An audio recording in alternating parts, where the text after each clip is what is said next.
señoras y señores, les damos ya la bienvenida a la redacción abierta de la mañana en El Toro Televisión. Durante las próximas 2 horas les ofreceremos toda la información política y económica más relevante y, por supuesto, sobre todo, el mejor análisis con nuestros contertulios. Voy a presentar ya en la mesa a Julio Ariza, que ha regresado con nosotros. Sí, ¿qué tal? ¿Cómo estamos? Bien. Bien, bien, con buen ánimo, porque realmente las imágenes que vamos a ver a continuación son muy tristes. Pero nosotros tenemos... preocupación también con la situación de la pandemia, ¿eh? Pero verdadera preocupación, porque los números que estamos conociendo de contagios, pero sobre todo, que es lo que importa, porque el número de contagios ya sabemos que depende del número de test, el número de personas que están siendo hospitalizadas y el número de personas en las unidades de vigilancia intensiva son altos, y la progresión, sobre todo, es una progresión casi geométrica, no tanto como geométrica, pero es una progresión muy complicada, ¿eh? No estoy yo muy optimista con ese asunto, y eso me hace estar todavía más pesimista con la parte económica, ¿no? Porque eso bloquea prácticamente el poder iniciar determinadas actividades que son importantísimas. Bueno, hoy el Gobierno de la Comunidad de Madrid, saben que en las últimas horas se especulaba con que 1 millón de personas se pudieran ver confinadas en los próximos días, ha confirmado que no va a haber confinamiento, sino restricciones a la movilidad. Es decir, todos los madrileños podrán ir a trabajar, simplemente habrá zonas en las que no se pueda pues salir después del trabajo, ir a los parques, este tipo de actividades, que también, aunque no pare el trabajo de muchos de los ciudadanos, sí para otras actividades, con lo cual, bueno, ninguna solución es ideal. Legalmente, ¿cómo se puede hacer eso, no? ¿Cómo se puede hacer legalmente y en la práctica, no? Que es bloquear o confinar una determinada zona de Madrid a unas determinadas horas, no sé, me parece complejo. Y desde luego, desde un punto de vista constitucional, habría que verlo, ¿no? ¿Cómo se hace eso, no? Hay una manera que es pedirlo. No obligarlo, sino pedirlo. Eso es otra cosa. Y después hay otra manera, porque esta mañana ha estado la vicepresidenta en alguna televisión y ha asegurado, cuando le han preguntado para Madrid, para pincharla, para que entrara con una espada, ha sido súper prudente y ha dicho que no es lo único que estaban, es para apoyar cualquier medida que la Comunidad de Madrid tome la decisión de implementar. Lo que haga falta del gobierno no tendrán. Pero y no ha querido entrar a criticar absolutamente nada. Se demuestra mentira en el momento en que han autorizado a Canarias a pedir PCR en origen y a Madrid, ¿no? En su aeropuerto. Te digo lo que ha dicho hoy. Que el aeropuerto de Barajas ahora mismo es un problema de salud pública. Es lo que ha dicho hoy. Pues empezamos bien, ¿no? Sí, claro. Y entonces, con respecto a lo que decías, empieza a ser preocupante. Sí. O sea, hay que estar preocupado. Yo, a raíz de la semana pasada que se aprobó el tema, o que se habló otra vez de la vacuna, he estado buscando muchos médicos, por ejemplo, Casabona ya lo he entrevistado y alguno más, y me están diciendo todos, uno, que se mojan poco. Los médicos se mojan poco. O sea, todos los que trabajan en el Servicio Público de Salud saben quién paga y de quién dependen. Con lo cual son muy prudentes en la crítica. Pero sí que me están hablando de la vacuna, vamos para largo, o sea, la vacuna lo más pronto que puede estar será el 21, el que entrevisto hoy, que es un médico, un jefe de servicio, me dice, abril-mayo pueda empezar a comercializarse. Abril-mayo, evidentemente, del año que viene, claro. Todavía no hay otro abril. Por eso, y es muy optimista, O sea, me dice que eso es bastante optimista. Y el gran problema que dan todos es la atención primaria, que en España se ha descuidado mucho la atención primaria, y entonces la atención primaria no es el cedazo que tendría que ser para clasificar a las personas si están enfermas o no, y entonces la mayoría me están diciendo que la segunda ola ha empezado, y ha empezado fuerte. Otras cuestiones que, diríamos, no sea tan virulento, pero el virus me dicen que es igual de virulento, lo que pasa es que también las terapias son mejores, que eso se ha mejorado bastante, porque había terapias bastante erróneas, y algunos está claro que no lo sean, O sea, de hecho, cuando rascas un poco, lo que te dicen es que siguen viviendo a ojo, un poco, Es decir, y sin que te lo digan mucho, hay un tema que es muy grave que nos está diciendo, que es el tema de las autopsias. El no haber hecho autopsias hace que el mundo médico no sepa exactamente qué está pasando. Y eso es muy grave porque se han hecho tan pocas que, claro, es que en un asesinato sería imposible saber de qué ha muerto el bicho, el niño, la criatura, el padre, el hombre, la mujer. Entonces, si en un asesinato es clave, mucho más clave, eso no es un tema médico. Pero se vetó o se prohibió o les entró miedo, cosa que no acabo de entender, porque cuando preguntas a un médico que se dedica a eso, Claro, el médico va de suyo. Eso es como que te digan que un bombero no entró porque había fuego. Dice, a ver, ¿qué me he perdido yo? O sea, que no entre yo lo entiendo. Pero si los médicos están... los bomberos están entrenados para entrar con fuego, ¿no? Pues un médico que se dedique a hacer autopsias está entrenado a hacer autopsias de virus, de bacterias, de lo que quieras. De todo, ¿no? Por supuesto. Entonces, no tiene mucho sentido que digan, no, que es muy peligroso hacer una autopsia de un virus. Anda que no ha habido virus en la historia. Bueno, Por supuesto. lo vamos a comentar todo esto. Enseguida se va a unir a nosotros también en la mesa Juan Iranzo. Antes, Cristina Ramos, muy buenos días. Claves informativas. ¿Qué tal, María? Muy buenos días también a todos nuestros espectadores. Ya lo avanzábamos al inicio de este programa, tenemos que seguir hablando de las drásticas cifras de coronavirus, porque ya en España tenemos el mayor número de fallecidos por coronavirus desde el mes de mayo. Aumentan también los contagios y aumentan también el número de las camas en los hospitales que comienzan a estar saturadas. De hecho, ya la Comunidad de Madrid se plantea abrir el hospital de campaña de IFEMA. Por ello, como les decía, la Comunidad de Madrid es la comunidad a día de hoy más preocupante y por ello el gobierno de Isabel Díaz Ayuso se plantea un confinamiento en diferentes zonas, pero no sabemos ni qué barrios ni qué municipios van a ser estas zonas más afectadas y que llevarán a cabo este confinamiento selectivo. Ante esta duda y ante el silencio todavía, como les decía, de la presidenta de la Comunidad de Madrid, tendremos que esperar hasta mañana para saber en qué consisten estas medidas. La Comunidad de Madrid prevé confinamientos selectivos en las zonas con mayor influencia de COVID-19. Así lo ha anunciado este miércoles el viceconsejero de Salud Pública y Plan COVID-19, Antonio Zapatero.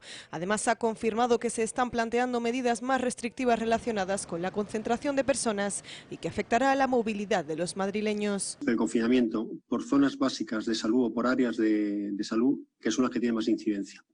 Es decir, que ese es el trabajo que tenemos que desarrollar de aquí al fin de semana. Es decir, que estamos planteando, aparte de insistir en medidas restrictivas que hagan relación con el aspecto de concentración de personas, aspectos que van a afectar a la movilidad de los ciudadanos en la Comunidad de Madrid. También desde la Comunidad de Madrid han actualizado los datos sobre la incidencia del virus en los centros escolares. 168 cuarentenas en aulas, lo que representa un 0,5% del total, ya que disponemos de un total de 35.000 aulas. Además, solo hay registrado un brote en una escuela infantil de Madrid capital. Cifras que entran dentro de lo previsible, teniendo en cuenta que la Comunidad de Madrid cuenta, como les decía, con 35.000 aulas, 1,2 millones de alumnos y más de 60.000 profesores. Y en cuanto a la duración de las cuarentenas, Zapatero ha adelantado que Madrid está planteando al Ministerio de Sanidad la posibilidad de reducir las cuarentenas a 7 días. Bueno, y como les decía, las presiones a la Comunidad de Madrid para que comience a tomar medidas para intentar frenar estas cifras suben como la espuma, estas críticas. Por ello se ha dado un primer avance, un primer adelanto del consejero de Sanidad de la Comunidad de Madrid. Presten atención. Vamos a contemplar todo tipo de medidas en lo que se decida aquí al fin de semana. Restricciones, como hemos comentado antes, restricción que hagan relación a la concentración de personas y también a la movilidad. Aunque técnicamente probablemente no se puede dar la palabra confinamiento, pero lo que estamos planteando desde la Consejería es, para que la gente lo entienda en el contexto en el que estamos, confinar, abro comillas, cierro comillas, pero el confinamiento por zonas básicas de salud o por áreas de salud, que son las que tienen más incidencia. Es decir, que ese es el trabajo que tenemos que desarrollar de aquí al fin de semana. Es decir, que estamos planteando, aparte de insistir en medidas restrictivas que hagan relación con el aspecto de concentración de personas, aspectos que van a afectar a la movilidad de los ciudadanos en la Comunidad de Madrid. Bueno, y mientras tanto, desde el Ministerio de Sanidad avanzan que es la Comunidad de Madrid quien debe controlar la situación y, por tanto, que es el gobierno de Isabel Díaz Ayuso quien debe tomar estas medidas y llevar a cabo este protocolo sanitario. Aunque presten atención, escuchen, porque no esconden su preocupación. Haga falta para controlar la situación en Madrid. En esto quiero ser muy claro. Y hay que tomar aquellas medidas que haga falta tomar para estar en un escenario de control. Me consta que están, lo anunciaron ellos mismos ayer, las autoridades sanitarias de Madrid ultimando este paquete de medidas. No me corresponde anunciarlas a mí, no me corresponde tampoco valorarlas antes de que se den a conocer. Bueno, no se mojan desde el Gobierno en sí las medidas que pueda llevar a cabo el Gobierno de Isabel Díaz Ayuso son buenas o malas. Lo que sí que, como les decía, desde el Ministerio de Sanidad, desde el Ejecutivo de Sánchez, están preocupados por la situación. Es por ello que ayer mismo mantuvieron dentro de los miembros de su equipo una reunión para llevar a cabo el reparto de mascarillas. Dicen ellos que serán 15 millones de mascarillas para repartir entre diversos territorios y sobre todo en las zonas más vulnerables del país. El Gobierno distribuirá a partir del próximo lunes un total de 15 millones de mascarillas a través de la Federación Española de Municipios y Provincias y de entidades sociales.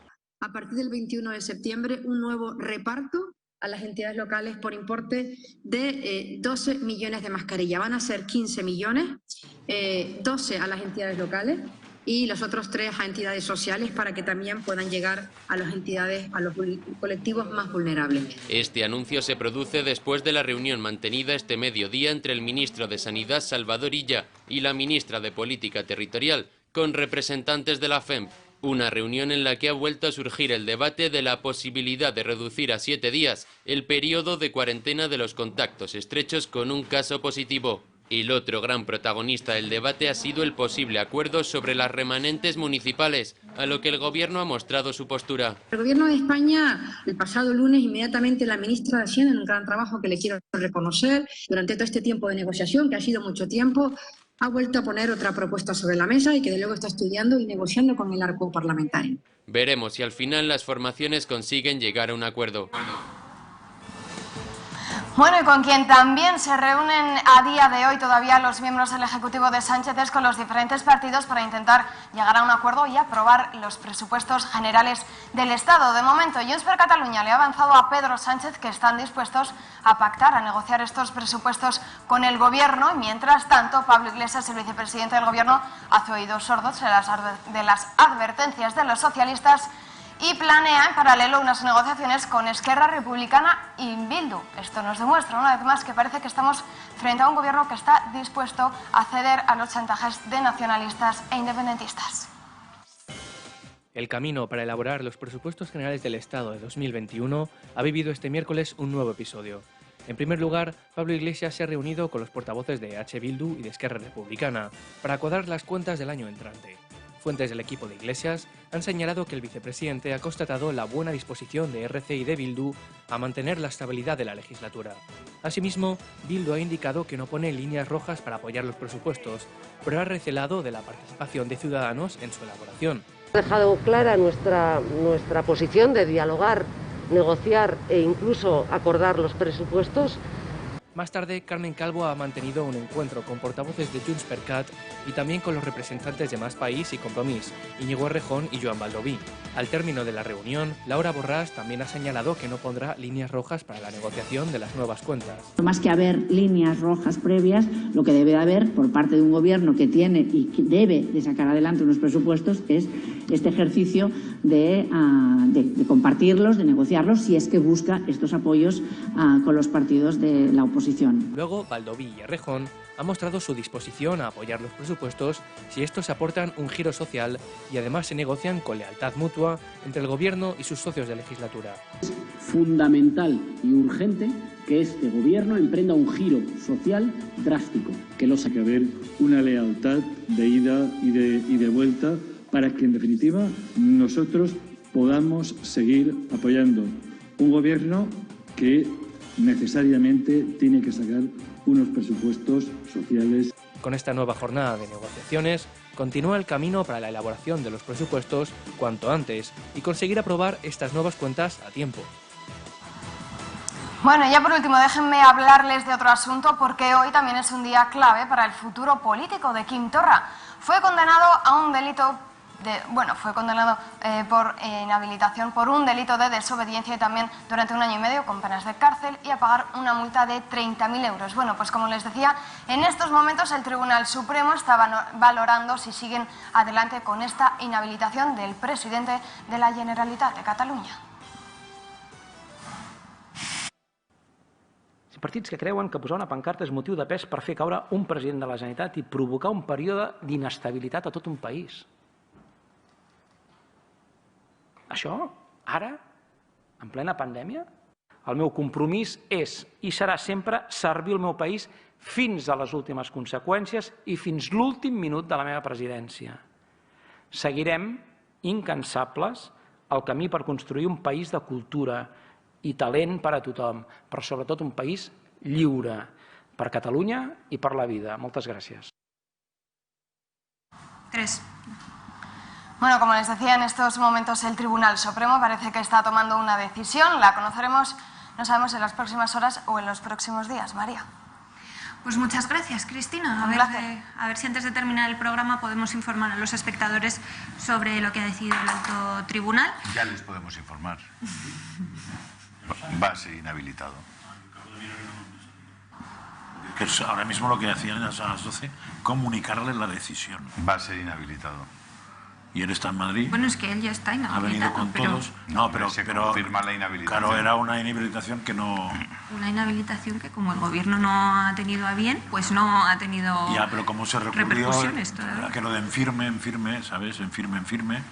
La gente normal desaparece antes, pero hay gente que se resiste. Porque fíjate que ha dicho una cosa preciosa. Ha dicho que él está empeñado en ayudar a la cultura y al talento. A mí me hace mucha gracia este tipo de cosas, porque claro, es un señor que dice que le condenan por haber puesto una pancarta. Claro, si se cree esto es que tienen unos problemas graves en la cabeza. Psicológicos. Unos problemas graves. Porque no está colocado por poner una pancarta, está colocado por decirle al Tribunal Supremo que no piensa hacer puñetero caso de lo que el Tribunal Supremo resuelva. Que es una cosa muy distinta que poner una pancarta.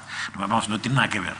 Daba igual que pusiera una pancarta, que pusiera un jeep, que explotara lo que fuera. O sea, hay una orden de un juzgado, el resto de mortales tenemos que obedecer. Y resulta que un señor que es presidente de la Generalitat, o sea, es una autoridad pública, que además forma parte del Estado español, dice que el Supremo le den 2 duros y lo que no piensa obedecer. Eso tenemos un verdadero problema, porque esta gente directamente se salta las leyes, como lo han hecho, y por eso han sido juzgados, y deberían volver a ser juzgados. No solamente se saltan las leyes, sino que cuando son juzgados y condenados se les aplican varas de medir en su situación penitenciaria completamente diferentes a las que se aplican a otros presos, pero es que además ya han manifestado su voluntad de volver a cometer los mismos delitos. Con lo cual hace, desde un punto de vista legal, que no les sean aplicables ninguna de las, digamos, formas de amansar, de suavizar su situación penitenciaria. ¿Vale? Y en cambio se les aplican todas. Correcto. ¿Y qué hacen la fiscal general del Estado, la señora que llamaba maricona Marlaska y que hablaba de información vaginal y que acusaba a algunos jueces del Supremo de estar con niñas en Colombia? ¿Qué es lo que hace? No se saltan las leyes, las retuercen. Retuercen las leyes en su aplicación. Y entonces, tanto saltarse las leyes como retorcer las leyes es un ejercicio de desgaste democrático brutal. Brutal. Es decir, están dejando la democracia española en los huesos. No, podrías decir, claro, podrías decir que son signos de totalitarismo, y todos los países que han acabado en una dictadura partiendo de una democracia han hecho exactamente eso. Exactamente eso. Y por eso a mí me parece tan importante, que la Sala Tercera del Tribunal Supremo, de una puñetera vez, diga si revoca o no el nombramiento de la fiscal general del Estado. De Lola. De la Lola. Para los amigos. Si revoca o no el nombramiento de la Lola, como se revocó en su día el de Eligio Hernández. Sí, pero una vez ya cuando ya había dejado de ser. Es decir, espero que el Tribunal Supremo haga lo que tiene que hacer, cumpla su función, porque el Tribunal Constitucional no la está cumpliendo. Solo nos falta que el Tribunal Supremo siga en eso, y encima con una fiscalía capaz de hacer las cosas que está haciendo estos días, que sonrojan a cualquier jurista. Ya salió una noticia que supongo que pensaba María que comentáramos, que me parece que va en lo mismo que estás diciendo tú. La presidenta del Senado sugiere, o no sé qué, un cambio legal para modificar el reglamento del Consejo de manera que no haya que jurar o acatar la Constitución. Eso es perfecto, porque eso quiere decir que cuando... es redundante. No, bueno, pero que cuando te encuentras con algún tipo de problemas que te pone los disgregadores del país, ya sean nacionalistas, lo que hay que hacer es no enfrentarse al problema, sino quitarles el requisito. Porque así no hay problema, claro. es un sistema bien bueno para suprimir todo, porque al desobediente le quitas la ley que desobedece y así no hay desobediencia. Y es la misma filosofía de ni sedición, ni rebelión, ni nada. Es cuestión de decir que es nada, o sea, no acatar las leyes no es nada, con lo cual ya no hay problema. Con ese sistema, perfecto, nos vamos a ir económicamente al carajo por el virus y políticamente a la muerte pelada, pues por el miedo, fundamentalmente, por el complejo. Estoy viendo en una pantalla Televisión Española, me hace muchísima gracia, porque primero no sé el programa este que están haciendo por la mañana, quién se lo produce, no sé quién se lo produce, pero en cualquier caso, si se lo produce un tercero, habrá que preguntar qué están haciendo el resto de 6.000 trabajadores que están trabajando en Televisión Española. Yo creo que están muy orgullosos de ese enorme plató con unas cámaras flotantes y con cabezas calientes y con tal, y ver desde aquí que habrá ahora mismo pues media docena de opinadores, ¿no?, en Televisión Española. En esa media docena de opinadores, cobrando cada uno de ellos cantidades no poco importantes por acudir a la tertulia por la mañana. Ya sabes que nosotros no nos han fichado nunca, no sabemos dónde pagan. Porque claro, estoy ahora vamos a saludar a Juan Iranzo, ¿no? A Juan Iranzo no cobra nada por venir a esta casa. Y tiene títulos para ser carísimo. Tiene títulos para ser muy caro. Muy caro. Muy caro. La hora de Juan Iranzo tendría que ser muy cara. Seguramente lo es, porque es una persona muy formada y con una experiencia profesional y con unos títulos académicos. En fin, bueno, pues yo miro Televisión Española y me enervo, sinceramente. Me da mucha rabia, porque nosotros hacemos recaer la continuidad de esta casa sobre nuestros espectadores. Ustedes nos apoyan y gracias a ustedes seguimos aquí y podemos seguir si muchos más nos apoyan, incluso podemos hacer cosas más importantes. Pero claro, es que ustedes también están pagando Televisión Española. Es que todos estamos pagando Televisión Española. Y no poco. Multas. Y no poco. Bueno, si de la multa, María, que te lo envié ayer por WhatsApp. Lo comentó. O sea, la CNMC le multa a Televisión Española. ¿Con cuánto? ¿2 millones o 1 millón? 700 y pico mil euros en esta ocasión. 700 y pico mil euros por haber puesto un poquito de publicidad, un patrocinio. O sea, le quitaron la publicidad, Juan, a Televisión Española. Se la quitaron para darse a la Antena 3 y a Telecinco, un duopolio. Hola, buenos días. Buenos días. Yo vengo encantado porque es un foro de debate y de libertad esta televisión y por tanto es una satisfacción hacer frente y poder opinar a una situación especialmente grave. Estoy muy preocupado respecto a la situación, ya lo decíais, sanitaria, pero desde mi vertiente el impacto que tiene sobre la situación económica.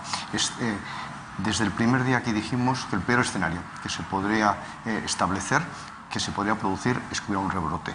Y en este sentido se ha producido. Y además decíamos que sería muy grave que se produjera a final de verano o primeros de octubre, porque también cercenaría parte de la campaña turística de Canarias, etcétera. Bueno, pues eso desgraciadamente se está produciendo. Y luego, respecto a lo de la televisión, es un caso muy curioso, porque en principio se le quitó una fuente de financiación y se estableció un impuesto digital sobre las telecomunicaciones para financiar Televisión Española con un solo objeto: crear prácticamente un duopolio, que eran 2 televisiones que recibían la mayor parte de la publicidad. Y luego, por otro lado, tenemos que tener en cuenta que desde hace muchísimos años Televisión Española, y desde hace menos, pero casi desde su inicio, las televisiones autonómicas son un agujero permanente de recursos públicos. Es un déficit permanente que pagamos todos y que no tiene justificación. Solo tendría justificación una televisión para una serie de noticias, servicio público como tal, que es lo que en principio, pero no entretenimiento, etcétera. De tal manera que yo desde hace mucho tiempo decía que cuando menos 10 de los canales, algunos de los 10 canales o actividades que tiene Televisión Española se tenían que haber privatizado hace mucho. Pero también recuerdo que nada más hacer esa propuesta, el gobierno del Partido Popular sacó una publicidad que decía la televisión de todos nosotros. Y por tanto se cerró toda posibilidad de privatización, porque de tal manera en la legislatura primera de Rajoy. De tal manera que yo creo sinceramente que nos tendremos que enfrentar, y sobre todo en el gravísimo momento en el que nos encontramos, a todos los gastos públicos. Y uno de ellos es el de Televisión Española. Pero es que además Televisión Española ha reducido su empleo, pero tiene un empleo sobre todo sobredimensionado. Luego, por otro lado, subcontrata la producción y eso sí que no tiene ningún sentido. Tendríamos que ver... No, eso es una estafa directamente, Juan. O sea, es que tú no puedes tener una entidad pública que pretende ser un servicio público controlado absolutamente por determinados grupos de extrema izquierda radical, y esa gente utilizar casi 1.000 millones de euros para mantener a 6.000 personas, un porcentaje altísimo de los cuales no trabajan, directamente no trabajan, contando los que no van. Algunos están en los pasillos, otros no trabajan y otros ni siquiera van, efectivamente. Entonces, y una empresa que hace eso se permite el lujo de coger a una productora catalana normalmente, porque todo eso está bien, perfectamente concentrado. Es decir, ¿por qué manda Cataluña en España? Pues porque el Grupo Planeta está allí, porque lo que están allí, porque las productoras de Buenafuente, de lo otro y de lo otro están allí, y son los que porque Roures está allí, por eso los producen los contenidos. Claro, ¿quiere señor Galicia mandar en España? Señor Ortega, don Amancio, compre usted Antena 3 y Telecinco, que vale 4 perras para lo que usted tiene, y ya verá cómo Galicia manda en España. Y además ha sido un ejemplo. Claro, que es que mandan porque tienen las televisiones y tienen la energía y se ha terminado. Lo escandaloso, ¿sabes qué sería? Pero yo no sé si se puede hacer, que es mirar las producciones ajenas de Televisión Española a qué precios se han pagado. Porque nos podíamos encontrar con la sorpresa que eso sí que estuviera no sobredimensionado, sobredimensionadísimo. Y antes Juan ha dicho una cosa que pienso que es clave para el tema. Ha nombrado al PP. Pues yo renombraré al PP. La Thatcher española, nuestra querida amiga Esperanza Aguirre, si os acordáis, con Telemadrid solo hizo una cosa, crear la otra, o sea, el segundo canal. O sea, si los liberales, en teoría, hacen esto... Todos terminamos pecando, todos los liberales, ante los medios de comunicación, efectivamente.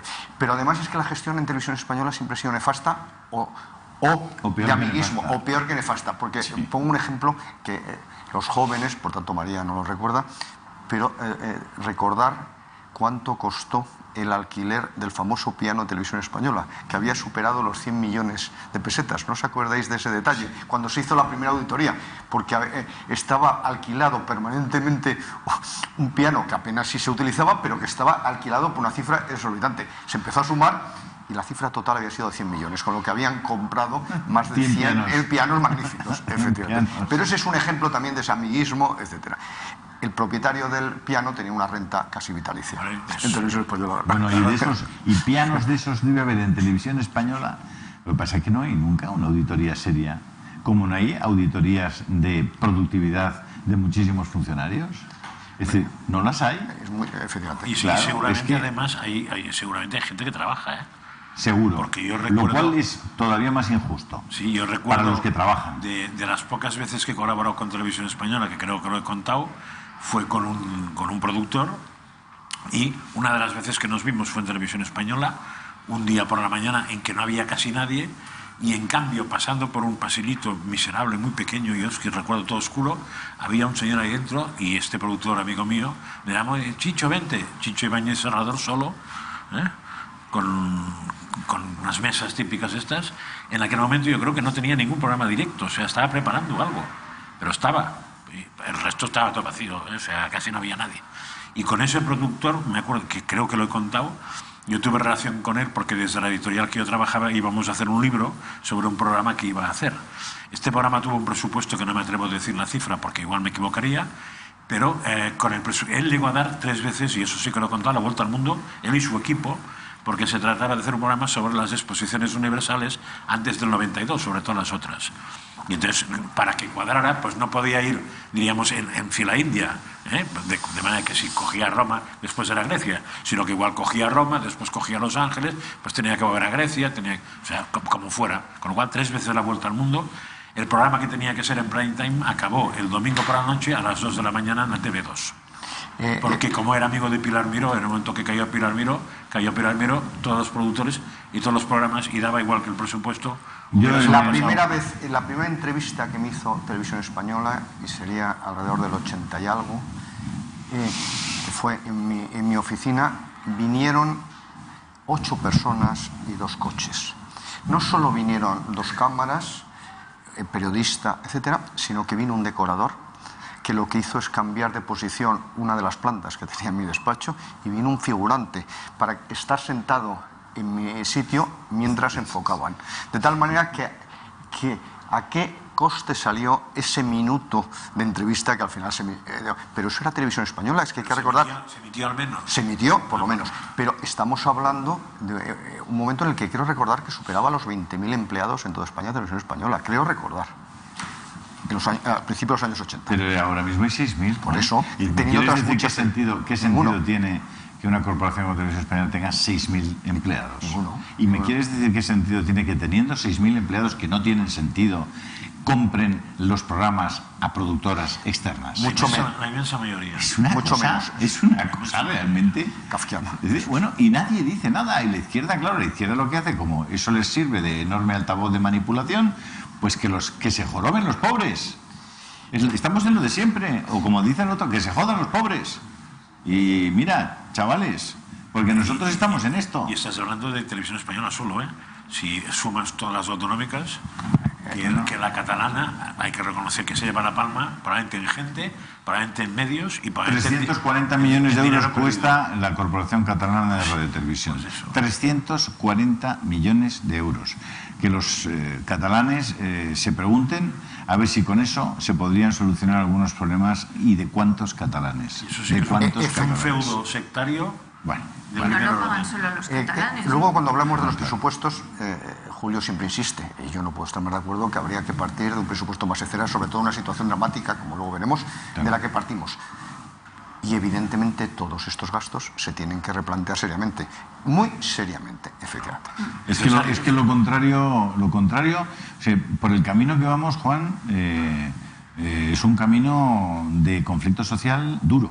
Sí, pero a la larga, cuando estemos todos con la tripa africana, de pasar hambre. Enseguida vamos a hablar de presupuestos, de la negociación, de esa imagen de la vergüenza de Pablo Iglesias con los diputados bilduetarras, pero antes vamos a hacer una pausa. Nosotros no somos 6.000 trabajadores, ni falta que hace, somos menos, pero con muchas ganas de trabajar, de ser libres y de tenerles a ustedes informados. Para eso necesitamos, eso sí, que nos echen una mano. ¿Cómo? Haciéndose socios del Club de Amigos, como están viendo en sus pantallas, llamándonos al 916162464, escribiéndonos un email a club@eltorotv.eu o entrando en nuestra web clubdeamigos.eltorotv.com. Que ya son ustedes socios, pero quieren echarnos otra manita. Bueno, pues nosotros saben que hemos editado la colección de visiones y revelaciones completas de la beata Ana Catalina Emmerich, 5 tomos en los que están contenidas todas estas visiones que tuvo la beata al final de su vida, cuando tras un accidente quedó postrada en una cama. Antes de irse, Josep María Francas nos hará la lectura que había seleccionado para ayer, que no nos dio tiempo, y la verdad es que esto, hombre, nos ayudan a nosotros, pero creo que en sus librerías van a tener una joya que les durará muchos años, la pasarán a los hijos, a los nietos, porque merece la pena leerlo siempre. Así que ya lo saben, tienen 3 minutos aproximadamente para llamarnos. Regresamos enseguida y vemos esa foto de la vergüenza de Iglesias con Bildu. Hasta ahora. De todos.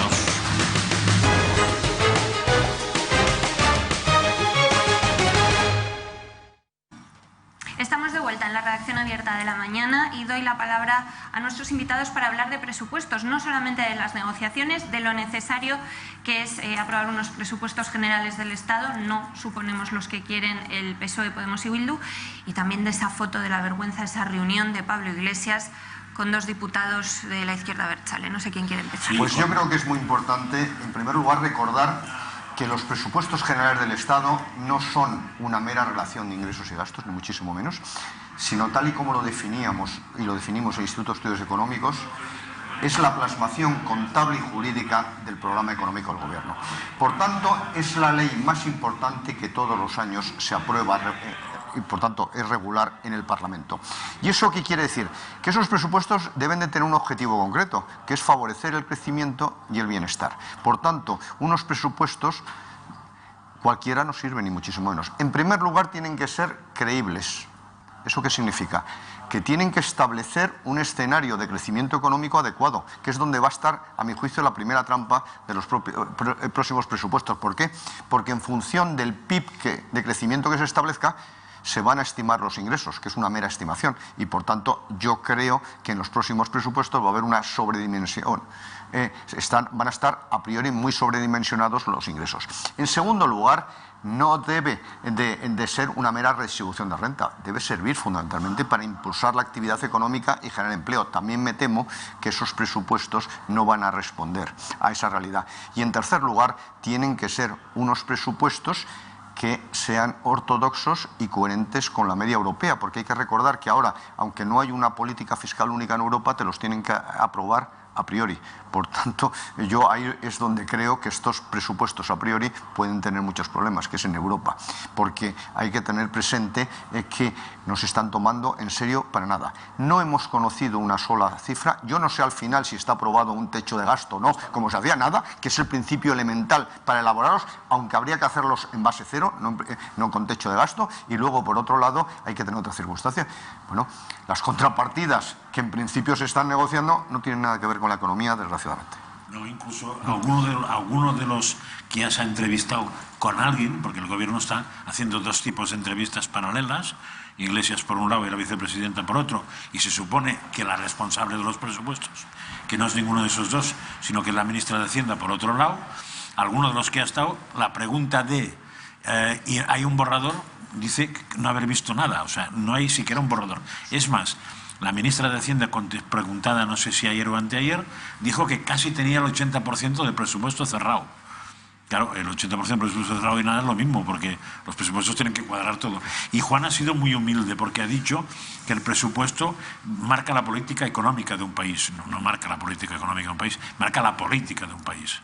La económica, la social, la medio pensionista, porque al final todo es economía, no nos engañemos. O sea, diríamos, es la plasmación económica de la política de un país. Porque incluso la ley de memoria perifrástica esta que van a hacer, hasta eso tiene que estar consignado en presupuestos, porque si no, no puedes hacer nada.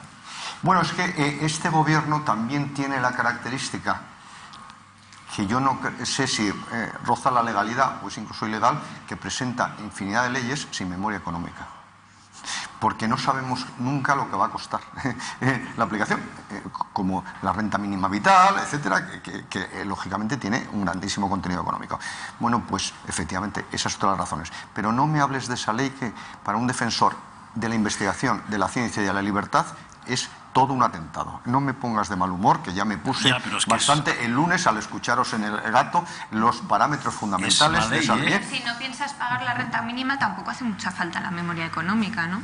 Bueno, bien, claro, si tenía truco, entonces era cero, claro, no hacía falta. Claro, es que en teoría lo que no puede hacer un gobierno, en teoría, pero no, un gobierno ni siquiera municipal, es gastar más de lo presupuestado.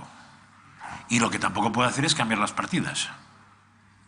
Va a gastar más de lo presupuestado porque sí que va a tener un déficit público, insisto, que primero va a ser falso, porque van a establecer unos ingresos que no se van a producir. Hay algo, Juan, que tú lo sabes mejor que yo, que no puedes prever, que es cuántos intereses por la deuda vas a tener que pagar. Eso además. Yo me temo que vamos a tener que pagar pocos intereses por una razón fundamental, porque llevo insistiendo aquí desde hace tiempo que vamos a ser intervenidos. Por tanto, las condiciones de esos créditos no van a ser a través de tipos de interés, sino por otro tipo de ajustes.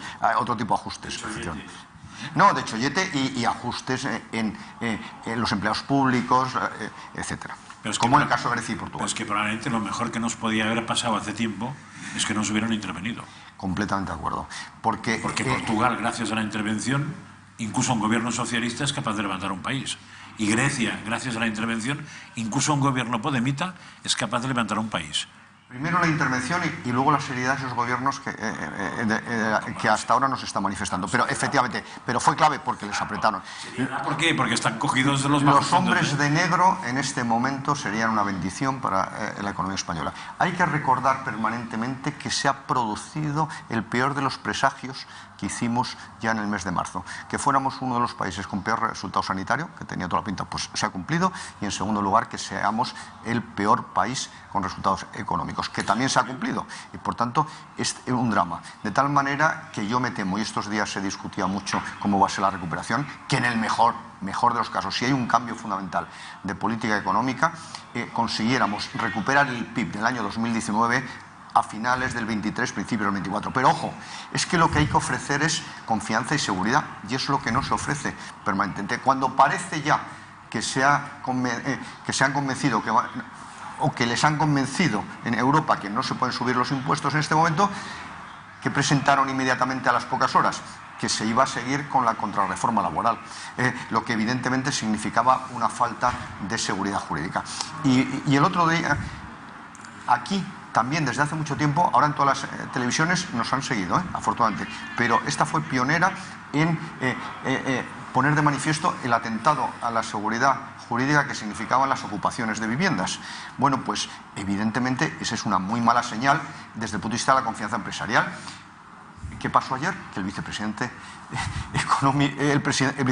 del gobierno español favorece e impulsa las ocupaciones, porque yo no entiendo, y eso es lo que me gustaría que me explicaran los juristas, si una vivienda es tuya o es de una institución, ¿qué diferencia hay entre que sea la primera o la segunda? Es decir, que en caso de ocupación sea allanamiento de morada o que el resto sea usurpación.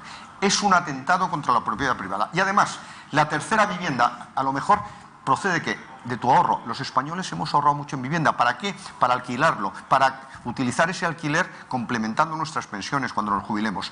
Si esa vivienda está ocupada, te genera mucho más daño económico que si te ocupa la del veraneo. Por tanto, no entiendo esa separación. España está viviendo una pérdida de seguridad jurídica, que evidentemente también habéis puesto de manifiesto vosotros al principio, etcétera, muy preocupante, porque el subdesarrollo, y con esto acabo, no es consecuencia de la famosa teoría de la dependencia, de que había comercio entre los países desarrollados y subdesarrollados y nosotros les exportábamos bienes y servicios de alto valor e importábamos materias primas. No. Se debe, y eso lo demuestra la nueva teoría de subdesarrollo, a la falta de seguridad jurídica en estos países, a no defender la propiedad, a que la justicia no funcione. Bueno, pues ese es uno de los graves problemas que en este momento tiene España. Ayer comentamos eso de la ocupación, si te acuerdas, María, porque la fiscal general del Estado ha emitido una nota a sus fiscales diciendo mano dura, a la bestia, con la primera vivienda, con la segunda, pero no claro, si con es de bancos, si es de tal. Entonces ahí... O con la tercera, que has hecho un esfuerzo para ahorrar. Claro, entonces decíamos aquí que en qué criterio jurídico se basa la señora fiscal para distinguir entre un bien, quién lo tiene, no en el bien. O sea, un coche es más coche si lo tiene una embarazada que si lo tiene... no sé. Hay una sentencia poco afortunada del Tribunal Supremo, que es la que considera que solo es morada la primera y segunda vivienda, que eso ya es un gravísimo error y por tanto las instituciones no pueden tener morada. Pero aquí en España nos llevamos quejando desde hace muchísimos años que el 80% de los españoles somos propietarios de nuestra propia vivienda, entre otras cosas porque no había un parque de viviendas de alquiler y no había incentivos para alquilar. Precisamente los problemas para desahuciar en caso de impago siempre han sido una restricción a esas viviendas. Pero ahora la posibilidad de que te lo ocupan es otra de las restricciones. Por tanto, yo me temo que va a haber muchos problemas para poner en el mercado nuevas viviendas de alquiler. ¿Y eso qué significa? Que a pesar de la barbaridad que ha cometido el Parlamento catalán limitando el precio de los alquileres, pero que si un bien es escaso, el precio aumenta, evidentemente. Es evidente. Sí. Bueno, estamos hablando de presupuestos, tenemos también que hablar de energía. Bueno, y hemos hablado de tres vicepresidentes, de Calvo, de Nadia Calviño y también de Pablo Iglesias. No hemos hablado todavía de la vicepresidenta Rivera, que es la que nos falta, que hoy, según publica ABC, sabemos que fue directiva de la empresa investigada por malversar 80 millones de euros en ayudas. La que es actualmente vicepresidenta cuarta y ministra para la transición ecológica fue alta directiva de la empresa de paneles solares Isofotón, que está siendo investigada judicialmente tras recibir 80 millones y medio de euros de ayudas a fondo perdido y préstamos plagados de irregularidades durante los gobiernos del Partido Socialista en Andalucía. ¡Oh, sorpresa! Pero esa chica es del PSOE, ¿no? Sí, un poco. No hay problema, cambio de tema. No hay problema. No hay tema. ¿Qué problema hay? No hay asunto, igual que lo seré.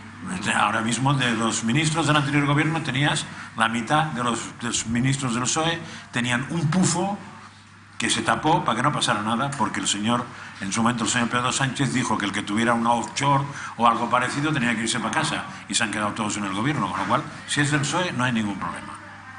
Parece mentira que se te ocurra que la prensa publique esto como si fuera un escándalo. Claro, cuando lo único que hay que hacer es darle el caso a una juez afín, carpetazo y si cómo no, se llame, y esperar a que prescriba. Ya saldrá la fiscalía a arreglarlo si hace falta.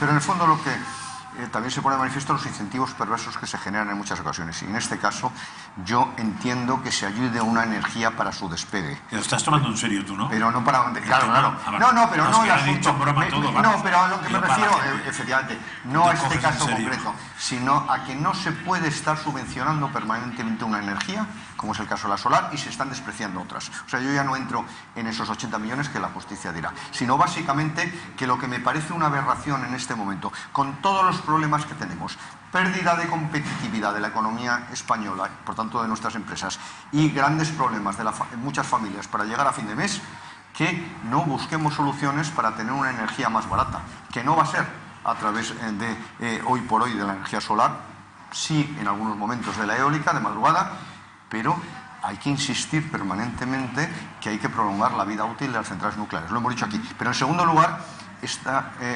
vicepresidenta cuarta, también aprovechando el estado de alarma, ha prohibido, ha sacado una ley que prohíbe no solo explotar el fracking en España, que aquí tendríamos gas, no petróleo, sino solo explorarlo. Con lo que, evidentemente, por una razón estrictamente demagógica y no técnica, porque habría que garantizar las condiciones, estamos despreciando una energía que aumenta nuestro potencial, aumentaría enormemente. En España pagamos el millón de BTUs a 18 euros. En Estados Unidos están produciendo el millón de BTUs y pagándolo a $3,5 dólares. Bueno, Estados Unidos ha pasado a ser excedente en petróleo y tener la mayor capacidad petrolera del mundo por el fracking. Eso es. Pero es que una cosa que me hizo gracia en lo que dices de las centrales nucleares es que discutiendo hace unos cuantos días con un ecologista me decía que no, el CO2 es lo que nos va a matar. Y digo, ¿y dónde ves el CO2 en las centrales nucleares? ¿No ves el humo? Digo, soburro, que eso es vapor de agua. Es una central nuclear no puedo creer que alguien te diga, claro, saca vapor de agua. Claro, es vapor de agua pues porque, como la por foto, Dios. Como la foto que dan es la foto de una cosa tubular donde saca una cosa blanca, eso es CO2. En concreto, no puedo creer. En concreto es el circuito de refrigeración secundario del reactor. Por tanto, lo único que hace es enfriar agua caliente con un serpentín de agua fría y por eso sale vapor de agua. Pero nada más. O sea, la central es una energía nuclear, no emite CO2. Ni una gota. Bueno, no dejamos el tema energético porque enseguida vamos a tener una entrevista con Aldro, que entre otras cosas les van a explicar a los espectadores cómo tener energía en sus casas más barata, como decía Juan, que sería fundamental. Antes tenemos que hacer una pausa, no nos podemos pasar ni un minuto, aunque está muy interesante la mesa, así que les pido que no se vayan porque regresamos en 4 minutos aproximadamente. Pero mira a ver si antes de irnos a la publicidad pueden llamar al Club de Amigos. Venga, vamos a recordarles el teléfono.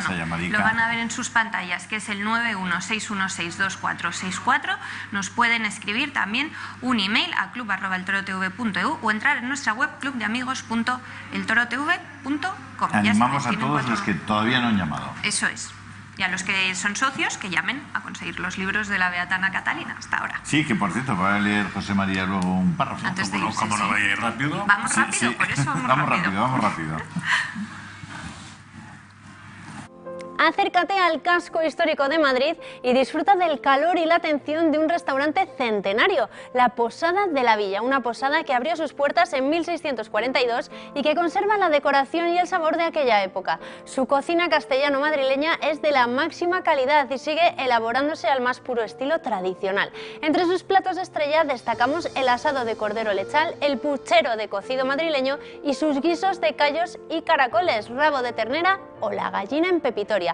Además, como novedad, durante las noches de este verano podrás disfrutar de una pequeña, tranquila y acogedora terraza. En estos momentos tan complejos e inciertos en los que añoramos el pasado, queremos transmitir a los clientes nuestro total compromiso y recordarles que con su confianza y cariño podemos seguir luchando para mantener esta casa en un lugar de referencia de la gastronomía clásica de Madrid de ayer y de hoy.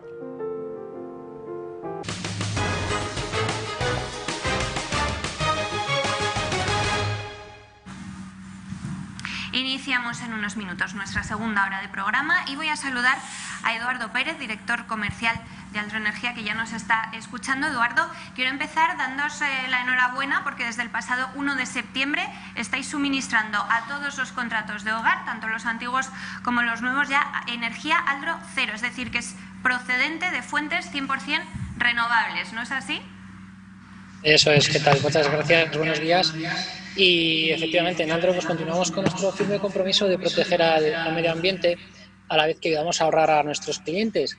Y todo esto, bueno, pues gracias desde el día 1 de septiembre a todos nuestros clientes de hogar, ¿vale? Les estamos ayudando a ahorrar, por un lado, y además les vamos a también ayudar a proteger el planeta, ¿no? Nuestro lema de este 2020 es que cuidamos de tu bolsillo y protegemos el planeta.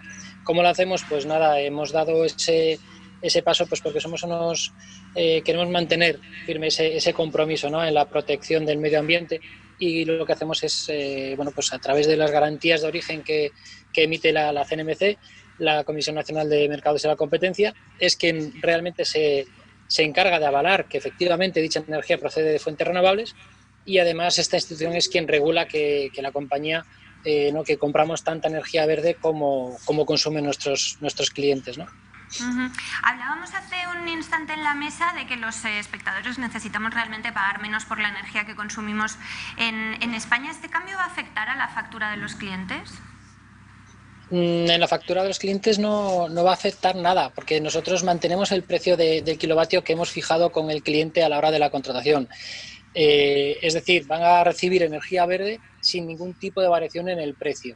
Insisto, los clientes de hogar, los clientes de residencial, Aldro asume esa diferencia, ¿no?, con tal de ayudar a la concienciación, de todos nuestros clientes y de todos los telespectadores, además que hoy nos están viendo, que podamos aportar ese granito de arena, ¿no?, de que un hogar, al final son un montón de toneladas de CO2 las que podemos dejar de emitir a la atmósfera simplemente con ese gesto de que nuestra energía sea suministrada por una comercializadora como es Aldro, que comercializamos para todos nuestros clientes de hogar energía 100% renovable. Además, si todos nuestros clientes activan la factura electrónica, es decir, nosotros también estamos promoviendo que nuestros clientes no reciban papel, ¿no?, para poder seguir protegiendo o seguir contribuyendo a la protección de nuestros bosques, del medio ambiente, facilitando y promocionando la factura electrónica. Además, para ello, todos nuestros clientes que soliciten la factura electrónica van a tener un 2% adicional en el precio de la energía.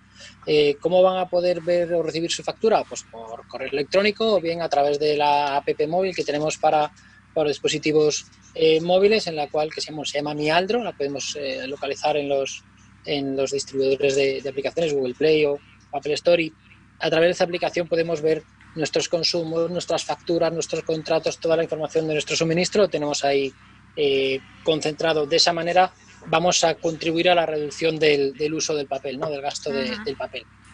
Y sobre la energía 100% renovable, Eduardo, nos estarán viendo muchos espectadores que pensarán, entonces, cuando yo apriete el interruptor, ¿qué es lo que cambia?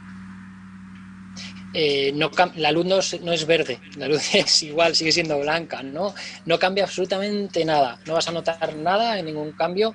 El único cambio que se produce es en el mercado, es decir, donde nosotros compramos la energía, que en vez de comprarla energía convencional, producida pues como hemos estado hablando antes, ¿no?, de nucleares o de térmicas o de ciclos combinados o cogeneraciones, esta energía proviene 100% de energía limpia, ¿no?, de fuentes que producen energía, son fuentes 100% renovables. ¿Y Aldro Cero, Eduardo, pueden contratarlas solo particulares o también, si nos están viendo personas que tengan una empresa, un negocio, están interesados, pueden llamaros? No, también para todo tipo de clientes, no solamente particulares, comunidades de propietarios, pymes, grandes empresas. La única diferencia es que nosotros, de nuestra mano mayor, hemos querido contribuir a todos los clientes que ya tenían contratado en el pasado con Aldro Energía sus suministros para sus hogares, que es el perfil más o menos del espectador del Toro TV, suelen ser residenciales. Entonces, lo que hemos querido hacer es tener ese gesto con ellos y nosotros asumir esa diferencia, y nosotros, de nuestra mano mayor, proporcionarles energía 100% renovable, pero si una pyme también quiere consumir energía verde, también quiere colaborar a la hora de realizar el contrato, a la hora de ponerse en contacto con nuestros asesores, tiene que indicarlo previamente. Evidentemente, una pyme conlleva muchísimo mayor consumo, por lo tanto, a la hora de expedir, a la hora de generar ese contrato, tenemos que tarificarlo como que ese cliente sí quiere energía verde. ¿vale? Simplemente. ¿Cómo lo conseguimos? Pues nos llaman por teléfono al 91 193 1600 o bien mandar un correo electrónico a info@aldroenergia.com y ahí ya nos ponemos en contacto con él y gestionamos su contratación con energía convencional, con energía verde preferiblemente, ¿no? Para poder seguir apoyando a la conservación del medio ambiente y dejar un futuro mejor para nuestros hijos, ¿no? Qué mejor herencia que un planeta. No todo el mundo, alguien hereda un planeta. Desde luego, Eduardo, muchísimas gracias por haber estado con nosotros. Muy bien, pues muchísimas gracias a vosotros. Un abrazo, nos vemos. Feliz tarde, hasta otro día. Gracias, hasta otro día, hasta luego. Bueno, os devuelvo la palabra porque realmente la energía que estamos pagando en nuestro país es carísima, ¿no? Es importante también hablar de estas iniciativas. Es de las más caras del mundo, tanto para los domésticos como para las empresas, y eso lógicamente nos resta competitividad. En general, en Europa se paga una energía eléctrica cara, pero en España más. De hecho, un 35% o 40% más cara que en Estados Unidos, y eso es un factor que nos resta claramente competitividad. Y luego, por otro lado, es que hay que tener en cuenta que se utiliza la tarifa eléctrica para pagar un montón de cosas que no tienen que ver con la energía, no tienen nada que ver con la producción, ni el transporte, ni la comercialización de esa energía eléctrica. Pero voy a contar una anécdota que tiene mucha gracia respecto al tipo de energía eléctrica que recibimos en nuestro domicilio. Es exactamente la misma, independientemente ese kilovatio de quién lo ha producido. Pero no todo el mundo lo tiene claro, por eso me ha hecho mucha gracia el comentario.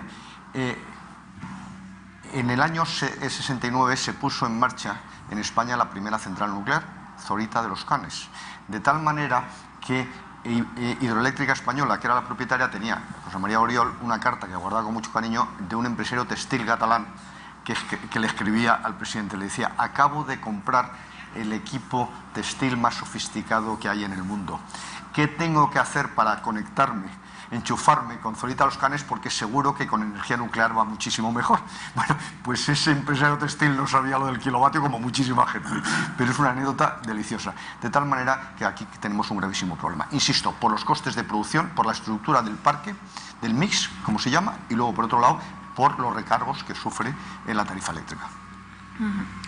Bueno, antes de despedirte, Josep María, no quiero dejar de pedirte un comentario sobre unas declaraciones de Pablo Iglesias muy antiguas, pero que le recordaba ayer la diputada de Vox, Macarena Olona, cuando le dijo: si desde la Moncloa la cal viva ya no está en viva. Vamos a recordar esa intervención del líder de Podemos en el Congreso de los Diputados. Era a inicios de marzo del año 2016 y se producía durante la investidura fallida de Pedro Sánchez. De esta manera se enfrentaba el líder morado con los diputados socialistas y acusaba al ex líder socialista Felipe González de tener las manos manchadas. Vamos a ver no solamente la declaración, sino el cruce de acusaciones que se producía entre los dos grupos políticos. Señor Pedro Sánchez, claro que podría haber un gobierno de progreso que obtuviera los apoyos parlamentarios. El problema no es ese. El problema es que a usted le han prohibido gobernar con nosotros. Lo dijeron algunos de los miembros de la vieja guardia de su partido. Lo dijo el señor Felipe González. Sí, el que tiene el pasado manchado de cal viva. Cuídese de él, señor Sánchez. Cuídese de él, porque son malos consejeros. No se pongan ustedes. No sé. Fuera. Silencio, por favor. Silencio. A ver. Fuera porque les digan la verdad. Yo sé que a lo mejor. Un momento, señor Iglesias. Silencio, por favor. Nosotros decimos las cosas con educación y con... Parece que a ustedes les molesta enormemente que en esta Cámara haya gente que les diga algunas verdades a la cara. Pues nosotros les vamos a decir las verdades a la cara. Estamos, señorías, señor Sánchez. Déjenme terminar. Yo no les interrumpo a ustedes cuando toman la palabra desde la tribuna, ni les insulto, ni les digo que se vayan. Guarden ustedes formas, no porque sean ustedes educados, sino al menos por respeto a los ciudadanos que nos están viendo. Es patético tener que ver en una Cámara de Representantes, ver cómo se interrumpe la palabra. ¿Cómo hemos cambiado? ¿Cuántos siglos han pasado de esto? Pocos, 4 años. No me lo creo. Porque serán 40. Bueno, claro, es que les recordaba su pasado con la cal viva. Sí, y estaba muy molesto. Y estaban enfrentados. Claro. La cara de Rejón fue muy comentada en su momento. porque pasa de estar asintiendo todo el rato hasta que Pablo dice eso y entonces Errejón pone un rostro serio y se acabó la broma, ¿no? Sí. Bueno, es curioso que después la Calviva haya pasado a mejor vida, no preocupa, y el no dormir de Pedro Sánchez tampoco. Al lado de Pedro Sánchez estaba sentado Hernando. Ahora se quieren mucho. Hablan por teléfono, discuten, se perdonan. Están al lado. Pedro. Lo que cambia el mundo, parece mentira. ¿Cómo era lo de los hermanos Marx en los principios? Si no le gustan, tengo otros. Me suena que va por ahí los tiros. Efectivamente. No, yo creo que ese cambio se debe, entre otras cosas, a tocar poder, evidentemente. Entonces, eso modifica mucho los principios. Ya lo decía su padre intelectual, Carlos Marx. No piensas como vives, no vives como piensas, sino piensas como vives. Y el paradigma de cambio se está produciendo, claro.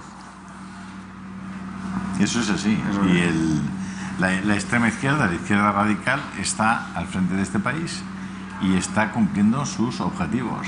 Es decir, hay que pensar, y es muy lamentable pensar en ello, y muy triste, que Mariano Rajoy llegó a tener 186 o 183 escaños. 186. 186 escaños y no cambió nada. Y no cambió nada. Yo recuerdo estos señores con 110 escaños, Pedro Sánchez le dirá lo que se le quiera decir, pero con 110 escaños le ha pegado un cambio y ha hecho, está cumpliendo todos sus objetivos políticos.